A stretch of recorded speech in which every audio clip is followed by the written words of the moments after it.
My name is Margaret Hayes, a woman who's lived 67 years with a heart that's carried more than its share of love and loss. I'm a mother, a widow, a painter who once dreamed in colors but learned to live in shades of sacrifice. I raised my son, Michael, alone after my husband passed, pouring every ounce of myself into giving him a life better than the one I had. I thought love was a bond that couldn't break, but I was wrong. The day Michael and his wife Laura left me in a nursing home, calling me a burden, I learned that even the deepest love can be betrayed. My life was built for Michael. Every drop of sweat, every sleepless night, every dream I set aside, it was all for him. I remember the summer he turned 8, his eyes glued to a green bicycle in the shop window, too expensive for our tight budget. I was a seamstress then, my fingers raw from the factory's needles. That week, I worked through the night, the hum of the sewing machine drowning out my exhaustion. My hands burned, my back screamed, but when I gave Michael that bicycle on his birthday, his laughter filled the yard as he pedaled in wild circles. "Mom, you're the best," he shouted. That moment made every ache worthwhile. I believed it always would. I had my own dreams once. I loved painting, sketching our family in charcoal and oils. My husband said I could capture a soul on canvas. I dreamed of art school, of galleries where my work might hang. But after he died, those dreams faded. Michael needed me. I sold my easel for his school books, gave up art classes to pay for his college. Each choice felt right because it was for him. I never asked for gratitude. I just thought he'd remember the mother who gave him everything. Then came the day it all unraveled. Michael and Laura arrived at my house, their concern as polished as a stage act. "Mom, you fainted again," Michael said, his voice smooth but distant. Laura nodded, her smile cold as winter glass. They said I needed rest, that my house was too much for me now. I trusted them. I didn't pack a bag or grab my phone charger. They drove me to a place with beige walls and plastic flowers, promising, "Just a few days, Mom." Their hugs felt like a script, their footsteps fading as the door locked behind them. I sat in that barren room, hands folded, staring at a wall as empty as my heart. They'd taken my home, changed the locks, and told neighbors I was losing my mind. Me, Margaret Hayes, who'd carried a family through grief, was now a burden to be discarded. My heart broke, not just for their betrayal, but for the boy who once rode that bicycle, promising he'd never forget. If you're listening, thank you for joining me. Where are you watching from today? Drop your location in the comments. Don't forget to like, share, and subscribe. Now let's walk through this together. The nursing home was a cage of beige walls and bleach. The air stung with disinfectant, sharp enough to burn my nostrils, and the linoleum floor echoed with the squeak of wheelchair wheels rolling past my door. I sat on the edge of a stiff, narrow bed, my hands folded like I was praying, but I wasn't. I was unraveling. My son, Michael, and his wife, Laura, had left me here without a word of truth, their promises of just a few days ringing hollow in my ears. The room held no trace of me, no photos, no books, just a dresser that smelled of someone else's life. I was Margaret Hayes, a woman who'd raised a boy into a man, and now I was a stranger in a place that felt like a tomb. Loneliness clawed at me in that sterile silence. I stared at the ceiling, tracing cracks that looked like rivers on a map, and asked myself, where did I go wrong? I gave Michael everything, my youth, my dreams, my heart. I scrubbed floors until my knees bled, sold my wedding ring to buy his graduation suit. Was it all for nothing? Did I fail him as a mother, or was this just the world's way of repaying my love with betrayal? My chest ached with the weight of it, the love I still carried for the boy who once called me his hero, now clashing with the pain of being cast aside like a worn-out coat. But deep down, a whisper stirred. "You are not a burden, Margaret. You built his world. You are not done." I asked the nurse for a notebook, saying I wanted to journal. She handed me a cheap spiral pad from the activities closet, her smile kind but pitying. I didn't write words at first. Instead, I sketched. My fingers, stiff from years without a brush, traced the outline of my old house, the arched hallway, the garden where Michael once chased fireflies. I drew him as a boy, his grin wide as he rode that green bicycle I'd worked nights to buy. Each stroke was a thread pulling me back to myself, a reminder that I was still here, still whole. Painting had always been my refuge, a way to capture life's fleeting beauty before my husband died, and I set my art aside for Michael. Now, in this barren room, those sketches were my defiance, proof that my spirit hadn't faded. The hurt didn't vanish, though. At night, when the hallway fell quiet, I'd lie awake, wondering if Michael ever thought of me, if he felt a flicker of guilt as he slept in my bed in my home. But tears wouldn't fix this. Screaming would only make them think they'd won, that I was the frail, confused woman they'd painted me to be. So I turned my pain into purpose. I filled that notebook with facts, not feelings, dates, bank account numbers, the deed to my house, the name of my lawyer, Sarah Thompson, who hadn't heard from me in years but never forgot me. I wrote with precision, each line a brick in the wall I was building to reclaim my life. I called Sarah from the facility's phone, my voice steady despite the tremor in my hands. "Margaret Hayes," I said, "and I need your help. My son's locked me away and taken everything. I didn't beg or break. I was done being invisible. Michael thought I'd fade quietly in this place, but he forgot who I was. I'm Margaret Hayes, the woman who survived loss, who raised a son alone, who carried love through storms. I wasn't weak. I was a seed buried in dark soil, and I was ready to break through. The nursing home's walls couldn't hold me, not when I remembered who I was. I'd spent days sketching my past in that spiral notebook, each line a rebellion against the lie that I was a burden. But rebellion alone wasn't enough. I needed justice, sharp and unyielding. I called Sarah Thompson, my lawyer from years ago, her number etched in my memory like a lifeline. "Margaret Hayes," I said into the crackling phone, my voice steady as stone. "My son's locked me away and stolen my home. I need you." Sarah's silence on the other end wasn't doubt. It was the pause of a warrior readying for battle. When she arrived that Friday, rain streaking the windows, her eyes blazed with a fire that matched my own. "You're not staying here another week, Margaret," she said, slamming her briefcase onto the table. "We're getting you out, and we're taking back everything." We sat in that sterile room, poring over papers like detectives unraveling a crime. Sarah uncovered the truth faster than I'd hoped. The power of attorney Michael had filed was a forgery, my signature scrawled by a stranger's hand.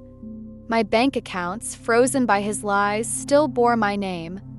The deed to my house, the one I'd scrubbed floors to keep, remained mine alone. "They thought you wouldn't fight," Sarah said, her pen slashing through their deceit. I looked at her, my heart pounding with a clarity I hadn't felt in weeks. "I don't want revenge that burns hot and fades," I told her. "I want it cold, deliberate, like a blade so sharp they don't feel it until it's done." Sarah grinned, a spark of admiration in her eyes, and we set to work. Our first move was an emergency motion to revoke the forged power of attorney. Sarah brought in a doctor from the facility, who'd quietly told me I showed no signs of dementia. His evaluation was our shield, proving I was as sharp as ever.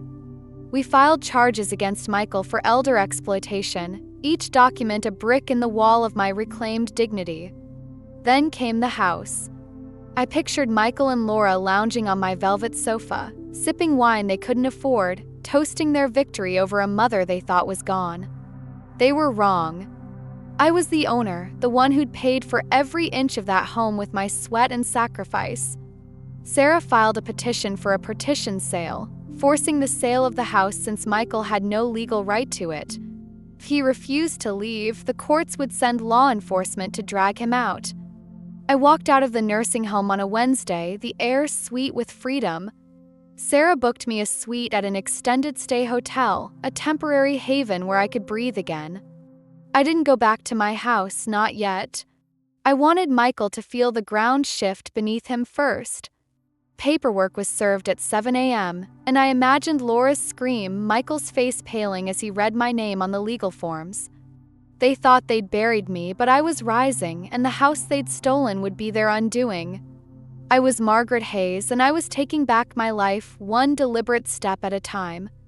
I didn't need to shout to make Michael feel the weight of his betrayal.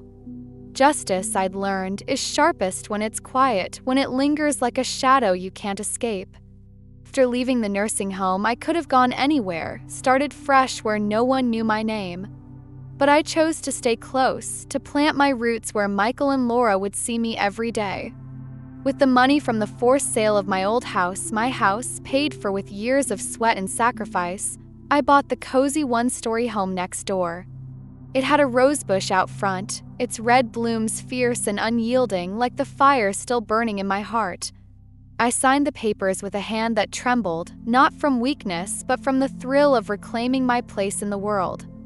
Each morning, I sat on my new porch, a cup of jasmine tea warming my hands, the air sweet with the scent of roses I'd planted along the fence.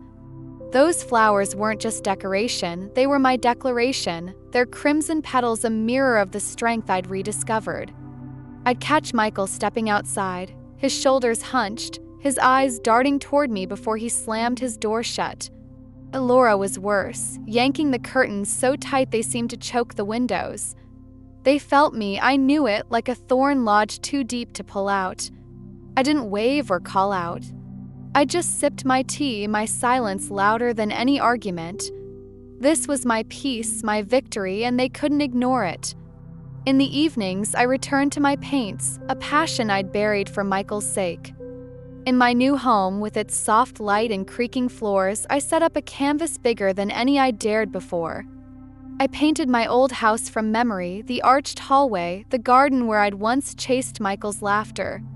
But this wasn't a tribute to nostalgia. In the painting, Michael's figure, once so vivid in my sketches, began to fade, his outline blurring into the background like a ghost dissolving into fog. Each brushstroke was a release, not of hatred, but of the weight I'd carried for him. I wasn't erasing him out of spite, I was setting myself free. The house stood bold in the painting, but it was mine alone now, a monument to the life I'd built and reclaimed. I hung the painting above my fireplace, where it caught the morning light. It wasn't just art, it was my story, a testament to the woman who'd survived betrayal and bloomed again. Neighbors started to notice my roses, stopping by to chat, their whispers about Michael and Laura's inheritance, turning to murmurs of respect for me. I baked bread for the young couple who'd bought my old house, their laughter filling the rooms I'd once loved. Michael and Laura stayed inside, their lights dim, their lives shrinking under the gaze of my quiet presence. I didn't need their apologies or their shame. I had my roses, my canvas, my freedom. And every day as I sat on that porch, I felt the truth settle deeper. I wasn't the burden they'd claimed. I was Margaret Hayes, and I was enough. My new home, with its rose-lined fence and sunlit porch, became more than a place of refuge when Ethan, my grandson, started coming by. 14, he carried the weight of his parents' lies, his eyes shadowed by the chaos Michael and Laura had spun. The first time he knocked, hesitant and backpack slung low, I opened the door and saw a boy searching for something steady. "Grandma," he said softly, "can I sit with you a while?" I didn't ask questions, I just let him in. Over iced tea, like the kind I poured when he was small and scared of storms, he confessed, "I thought you didn't need me anymore, Grandma. But now I know you're the only one who never left me." His words cracked something open in me, a warmth I hadn't felt since Michael turned his back. We found our rhythm together. Ethan would come after school, his sneakers muddy from the walk, and we'd tend the garden, planting marigolds and tomatoes under the rosebush's watchful blooms. I told him stories of his grandfather, how he'd whistle jazz tunes while fixing the porch swing, how he'd laugh until tears fell. Ethan listened, wide-eyed, hungry for a past his father never shared. Those moments, with dirt under our nails and the sun dipping low, brought light back to my home. Ethan's smile, tentative at first, became a mirror of the joy I'd once known, a reminder that family could still mean love. I taught him to paint, something I hadn't shared with anyone since my own dreams faded. In my living room, we set up a small easel, the air thick with the scent of turpentine. Ethan's first strokes were clumsy, his brow furrowed as he tried to capture our garden on canvas. "It's not right," he'd mutter, but I'd guide his hand, saying, "It's not about perfection, baby. It's about what you feel." His painting, a burst of yellow marigolds against red roses, held a raw, honest beauty. I saw in it a new seed, a legacy that wouldn't be torn down by betrayal. "You've got your grandpa's heart," I told him, and his shy grin lit up the room. Each brushstroke, each story wove us closer. Ethan started calling my house our place, his visits stretching into weekends. We'd cook together sweet potato pie, his favorite, and play old jazz records, laughing over his attempts to mimic the saxophone's wail. Through him, I saw a chance to build something new, not just for me, but for a boy who deserved better than his parents' mistakes. I wasn't replacing Michael, I was reclaiming what family could be. With Ethan by my side, my home wasn't just a house, it was a sanctuary, alive with love and the promise of a future we'd paint together. The house next door, once alive with Laura's shrill laughter and Michael's smug confidence, turned quiet as a grave. My roses bloomed brighter, their crimson petals catching the sun, while their home dimmed, curtains drawn even in daylight. Laura left first, her departure as abrupt as her betrayal.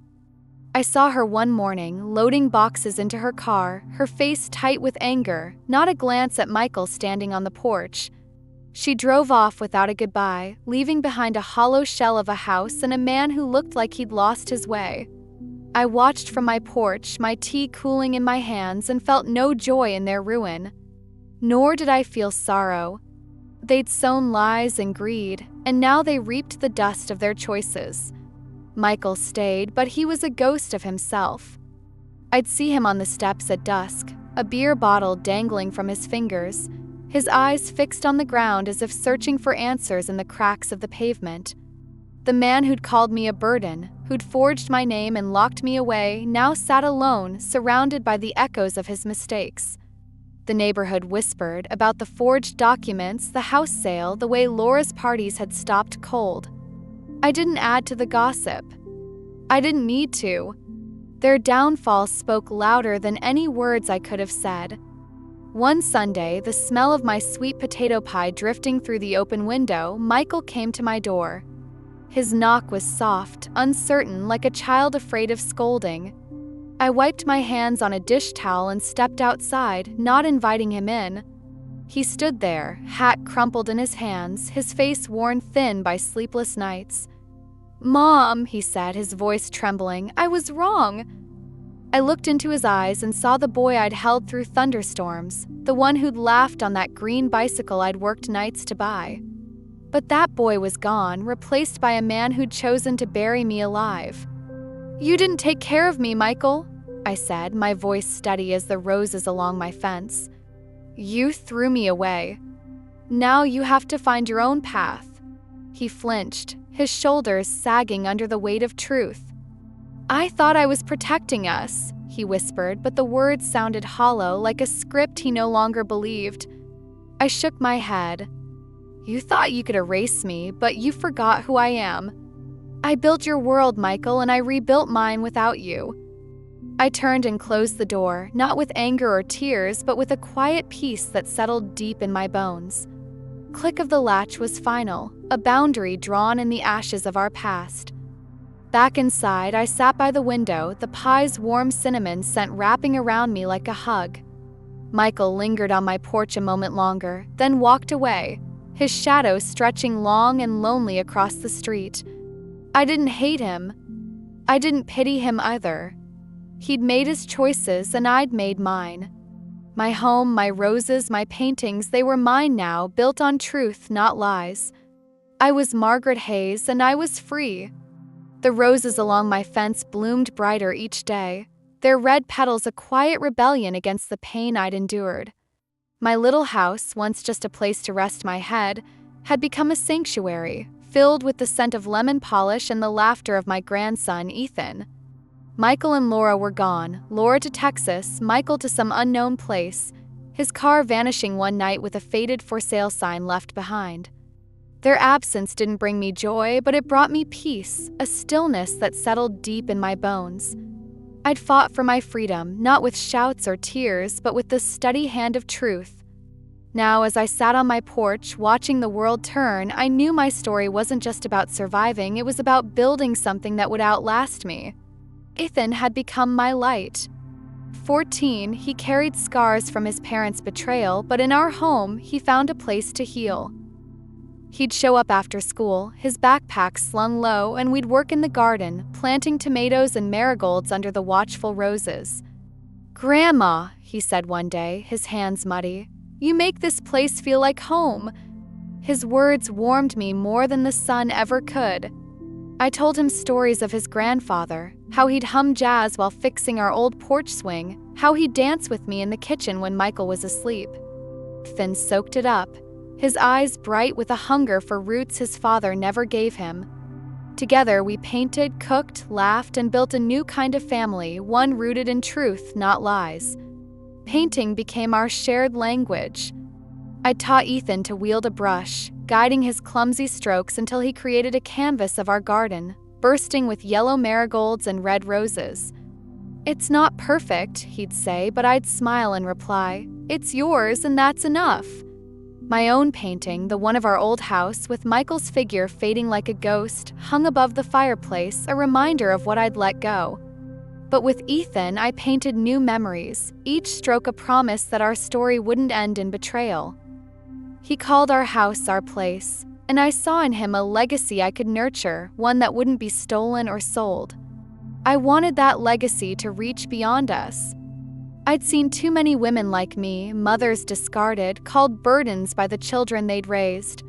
So I worked with Sarah Thompson, my lawyer, to establish the Hayes Legacy Grant. With $50,000 from my house sale and savings, we created a fund for older women in crisis, those left in rooms that smelled of bleach and pity. The grant would help with legal aid, housing, or simply a ride to the doctor, small acts to restore dignity. I didn't want my name on it for glory. I wanted those women to know someone saw them, someone cared. When I dropped off the first check at the community center, Ethan came along. "Why not tell them it's from you?" he asked. I shook my head. "Because it's not about me, baby. It's about making sure no one else feels erased." One morning, Sarah sent me the final draft of my will, notarized and clear. My house would go to Ethan when he turned 21, with a trust to cover his education and needs until then. The rest of my estate, every penny from my retirement, the house sale, old insurance, went to the Hayes Legacy Grant. Michael got nothing, not because I hated him, but because he'd already taken enough. When he found out, he called, his voice tight. "Mom, you're cutting me out completely?" I took a breath. "You cut yourself out, Michael, when you sign me away like luggage. Forgiveness doesn't mean inheritance." I hung up, my heart steady, my peace unbroken. That fall, I spoke at the community center's Elder Justice Seminar. Standing before a crowd of women, most over 60, I shared my truth. "They'll call you old, a burden," I said, my voice clear. "They'll smile while stealing the life you built. But you are not a burden, you are a flame. Don't let anyone dim it."